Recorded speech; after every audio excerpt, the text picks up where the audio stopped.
చక్కని సీతకి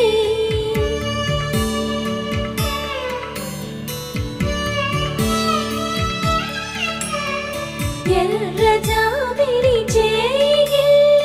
రాముడేడని అడుగుతుంటే